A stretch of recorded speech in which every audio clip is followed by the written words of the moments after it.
Bonjour à tous et bienvenue sur Afrique Sport pour la matinale de ce mercredi 15 juin 2022 que nous débutons auprès de la CAF. Une mission de la Confédération africaine de football séjourne depuis le vendredi dernier dans la capitale guinéenne. Ces missionnaires, avec à leur tête Samson Adamou, le directeur des compétitions de la CAF, ont visité quelques infrastructures à Conakry, le stade général Lansana Conté de Nongo, Petit Sori de Nongo, le stade du 28 septembre de Conakry et le terrain de Koleya ont reçu cette mission.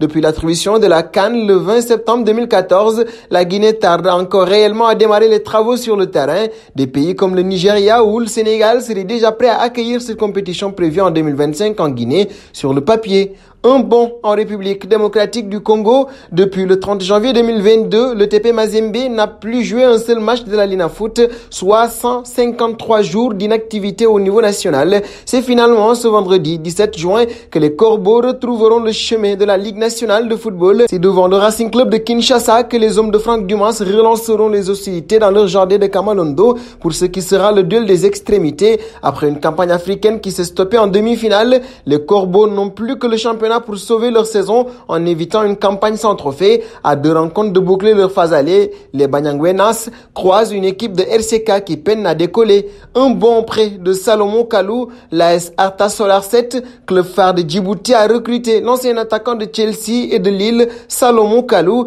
L'ex-international ivoirien de 36 ans évoluera avec quelques autres noms bien connus du football africain, repris en 2018 par Tommy Tayoro Nikos, riche entrepreneur franco-ivoirien de renom ayant fait fortune dans divers secteurs.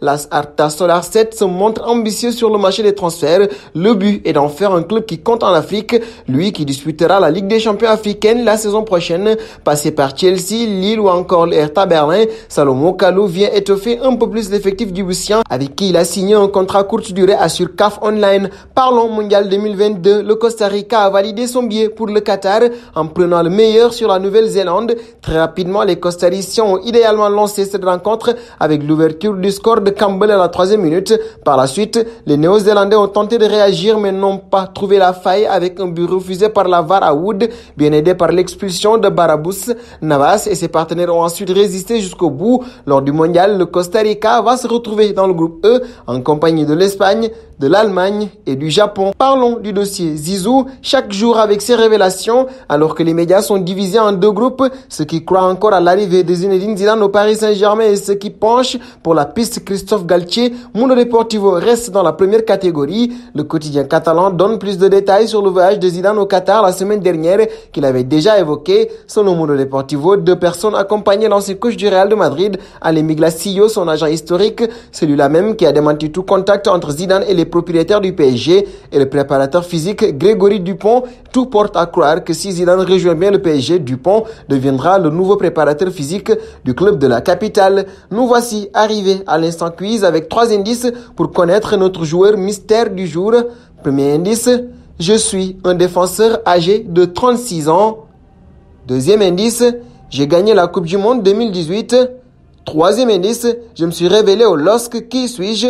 Vos réponses seront attendues en commentaire. Nous terminons au Barça. Proche de Piqué, Xavi n'hésitera pas à bâtir une nouvelle charnière centrale, ce qui reléguerait le défenseur sur le banc. Un statut que le principal intéressé n'accepte pas. Et Sport 3 s'est attardé sur la situation de Gérard Piqué au FC Barcelone et, selon les médias ibériques, le défenseur emblématique de Blaugrana aurait fait savoir à son président, Juan Laporta, qu'il ne serait pas prêt à se contenter d'un statut de remplaçant. Je serai un titulaire. Si vous avez le courage, faites venir le meilleur défenseur central du monde pour ma place. Il deviendra mon remplaçant, aurait sèchement lâché Piqué à son président. Touché dans son orgueil, le défenseur parviendra-t-il à donner une réponse sur le terrain? Du haut de ses 35 ans, Piqué vit ses dernières années dans son club de cœur où il lui reste 2 ans de contrat.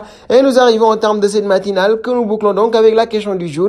Piqué mérite-t-il toujours sa place de titulaire au Barça? Vos réponses seront attendues en commentaire. En attendant, n'hésitez pas à vous abonner sur Afrique Sport, c'est bien sûr pour ne rien manquer des informations autour du football.